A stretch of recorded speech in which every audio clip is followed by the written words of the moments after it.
ണ്ടകരയിലും മുതലപ്പുഴയിലും എന്താണോ ഏറെക്കുറെ സമാനമാണ് വിഴിഞ്ഞത്തെയും അവസ്ഥ. അവിടെ കാണാതെ ജോണിനായി ഫിഷറീസിന്റെ ധീരാവള്ളവും പ്രദേശവാസികളും തിരച്ചിൽ തുടരുകയാണ്. രാമേശ്വരം കന്യാകുമാരി ഭാഗങ്ങളിലേക്ക് വ്യോമ പരിശോധന വ്യാപിപ്പിക്കാൻ ചെന്നൈ കോസ്റ്റ് ഗാർഡ് മുഖേന അനുമതി തേടിയിട്ടുണ്ട്. കടൽ മക്കളെ അധിക്ഷേപിച്ച മുഖ്യമന്ത്രി മാപ്പ് പറയണമെന്ന് ആവർത്തിച്ച് ജോണിന്റെ കുടുംബം രംഗത്തെത്തി. അദ്ദേഹം അതിനൊരു സോറിയോ അല്ലെങ്കിൽ ഒരു മാപ്പോ പറയാനത് കൂട്ടാക്കിയില്ല. എങ്കിലും ഒരു സ്റ്റേറ്റിന് ചെയ്യാൻ പറ്റുന്ന എല്ലാ കാര്യങ്ങളും ചെയ്യുന്നെന്ന് നമുക്കൊരു അഷ്യൂറിറ്റി തന്നിട്ടുണ്ട്.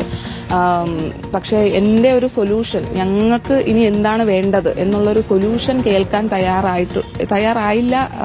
മേ ബി അദ്ദേഹത്തിന്റെ സമയപരിധി കാരണമായിരിക്കാം. ഞങ്ങളുടെ ആവശ്യങ്ങൾ എന്തൊക്കെയാണ് എന്നുള്ളത് കേട്ടിട്ടില്ല. അതാണ് ആക്ച്വലി കേൾക്കേണ്ടത്. ഞങ്ങൾക്ക് വേണ്ടത് വെറും ആശ്വാസവചനങ്ങളല്ല. അത് ഞങ്ങളെ ആശ്വസിപ്പിക്കാൻ ഞങ്ങൾക്കറിയാം. ഈ സെർച്ചിന്റെ കാര്യം ഈ രാമേശ്വരം ഭാഗത്ത് തമിഴ്നാട്, കാരണം അടിയൊഴുക്ക് അവിടെയാണ്. അപ്പം ആ ഭാഗത്തോട്ട് തന്നെ വേണമെന്നുള്ളത് ഞങ്ങൾ കളക്ടറേറ്റിൽ പോയപ്പോഴേ പറഞ്ഞതാണ്. അതിതുവരെ ആ ഏരിയയിൽ കൃത്യമായിട്ട് നടന്നിട്ടില്ല എന്നുള്ളതിന്റെ തെളിവാണ് അദ്ദേഹം ഇങ്ങനെ ചോദിക്കാൻ ഉണ്ടായത്.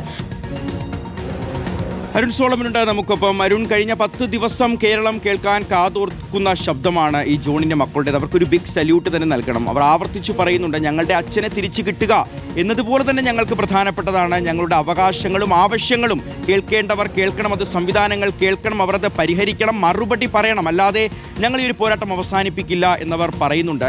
ഓരോ മത്സ്യത്തൊഴിലാളിയും കടലിലേക്ക് മത്സ്യബന്ധനത്തിനായി പോകുമ്പോൾ വീട്ടിലിരിക്കുന്ന അവരുടെ ഉറ്റ ബന്ധുക്കൾ നെഞ്ചിൽ വലിയൊരു കല്ലുമായിട്ടാണ് ഇരിക്കുന്നത്. എന്ത് വലിയ അപകടം സംഭവിച്ചാൽ ഞങ്ങൾ എവിടെ പോകും, ഞങ്ങൾക്ക് ആരുണ്ട്? ആ ഒരു ചോദ്യം, ആ ഒരു ആശങ്ക ഇതുവരെയും അവസാനിപ്പിക്കാൻ നമ്മുടെ സർക്കാരുകൾക്ക് കഴിഞ്ഞിട്ടില്ല. ഒരു സർക്കാരിനും അത് കഴിഞ്ഞിട്ടില്ല. മുൻ സർക്കാരുകളും ഇപ്പോഴത്തെ സർക്കാരാണെങ്കിലും എല്ലാവരും കണക്കാണെന്ന് ആ കുടുംബം പറയുകയാണ്. കഴിഞ്ഞ 10 ദിവസമായി അവർ മാധ്യമങ്ങളോട് സംസാരിച്ചുകൊണ്ടിരിക്കുന്നു, പരാതി പറഞ്ഞുകൊണ്ടിരിക്കുന്നു. മുഖ്യമന്ത്രി നേരിട്ട് ബന്ധപ്പെട്ടു. പക്ഷേ ഇപ്പോഴും അവരുടെ വാക്കുകളിൽ ഒരു സംതൃപ്തി കാണുന്നില്ല. അരുൺ, ഇപ്പോൾ നടക്കുന്ന തെരച്ചിൽ എങ്ങനെയാണ്? തൃപ്തികരമാണോ? ഷിക്കാസ്, നിലവിൽ ഇപ്പോൾ ആദ്യഘട്ടത്തെ അപേക്ഷിച്ച് നിലവിൽ തിരച്ചിൽ നടക്കുകയാണ്. അതുകൊണ്ട് തന്നെ തൃപ്തികരമാണോ എന്ന് ചോദിച്ചാൽ കുടുംബത്തിന് തൃപ്തികരമല്ല എന്ന് തന്നെയാണ് ഉത്തരം. പക്ഷേ തിരച്ചിൽ നടക്കുന്നുണ്ട് എന്നുള്ളൊരു ആശ്വാസകരമായിട്ടുള്ള കാര്യമായിട്ടാണ് ആ കുടുംബം നോക്കിക്കാണുന്നത്. ഞാൻ നിൽക്കുന്നത് വിഴിഞ്ഞം ഹാർബറിന്റെ തൊട്ടടുത്താണ്. ഹാർബറിന്റെ വലതുഭാഗത്ത് ഇപ്പോൾ ഇന്ത്യൻ കോസ്റ്റ് ഗാർഡിന്റെ 3 ബോട്ടുകളുണ്ട്. അതിലിപ്പോൾ ഈ C47 എന്ന് പറയുന്നത്, നമുക്ക് 427 എന്ന് പറയുന്ന ബോട്ട് ഇന്നിപ്പോൾ ഈ സെർച്ചിങ്ങിനുണ്ടായിരുന്ന ബോട്ടാണ്. ഇപ്പോൾ ഇത് തിരിച്ചെത്തിയിരിക്കുകയാണ്.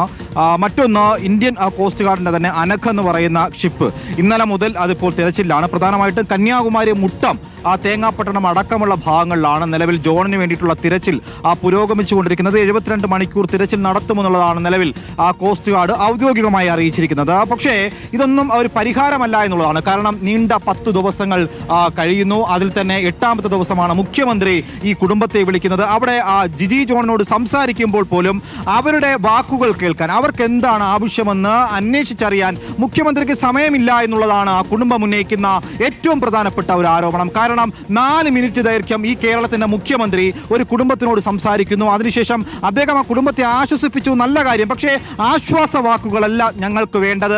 ഞങ്ങളുടെ അപ്പൻ പുറംകടലിൽ കാണാതായിട്ടിരുന്നപ്പോൾ 10 ദിവസങ്ങൾ പിന്നിടുകയാണ്. അതിനൊരു എന്താണ് സൊല്യൂഷൻ, അത് തങ്ങൾക്ക് പറയാനുള്ള എന്തൊക്കെയാണ് ഡിമാൻഡുകൾ, അതൊന്നും കേൾക്കാൻ മുഖ്യമന്ത്രി തയ്യാറാകാതെ 4 മിനിറ്റ് കഴിയുമ്പോൾ ഫോൺ കട്ട് ചെയ്ത് മുഖ്യമന്ത്രി പോവുകയാണ്. 9ാമത്തെ ദിവസം, അതായത് ഇന്നലെ ഫിഷറീസ് വകുപ്പ് മന്ത്രി ജിജി ജോണിന്റെ സഹോദരൻ ജിനിൽ ജോണിനെ വിളിക്കുകയാണ്. എവിടെയാണ് തിരച്ചിൽ നടത്തേണ്ടതെന്നുള്ള ചോദ്യം ഈ സംസ്ഥാനത്തിന്റെ ഫിഷറീസ് വകുപ്പ് മന്ത്രി ആ കുടുംബത്തോട് ചോദിക്കേണ്ടുന്ന ഒരു അവസ്ഥയിലേക്ക് വകുപ്പ് മന്ത്രി തന്നെ പോയിരിക്കുന്നു. കാരണം 7ാമത്തെ ദിവസമാണ് ജില്ലാ കളക്ടറോട് ഈ കുടുംബം രാമേശ്വരം ഭാഗത്ത് തിരച്ചിൽ നടത്താനായിട്ട് ആവശ്യപ്പെട്ടത്. പക്ഷെ നാളിതുവരെയായിട്ടും ഇതുവരെയും അതിന് നടപടി ഉണ്ടായിട്ടില്ല. കാരണം ചെന്നൈ കോസ്റ്റ് ഗാർഡിനോട് അനുമതി തേടിയിട്ട് പോലും അതിലൊക്കെ ഏറ്റവും ഈ പറയുന്ന മുന്നിലുള്ള ഓരോ സമയവും ഒരു ജീവനെ, പ്രത്യേകിച്ചും ഈ കടലിൽ കാണാതായി പോയി കഴിഞ്ഞാൽ പെട്ടെന്ന് രക്ഷപ്പെടുത്തേണ്ടുന്ന ഒരു അവസ്ഥയുണ്ട്. പക്ഷേ അതിനൊന്നും തന്നെ നമ്മുടെ സംവിധാനം തയ്യാറായിട്ടില്ല എന്നുള്ളതാണ് ഏറ്റവും പ്രധാനപ്പെട്ട വസ്തുത. എന്തായാലും ഇവിടെ ഷികാസ് സൂചിപ്പിച്ചതുപോലെ തന്നെ പുറംകടലിൽ അപ്പൻ പണിക്ക് പോകുമ്പോൾ അമ്മയും മക്കളും പ്രാർത്ഥനയോടുകൂടി ഇരിക്കുകയാണ്. വീട്ടിൽ ഭീതിയോടുകൂടി കഴിയുന്ന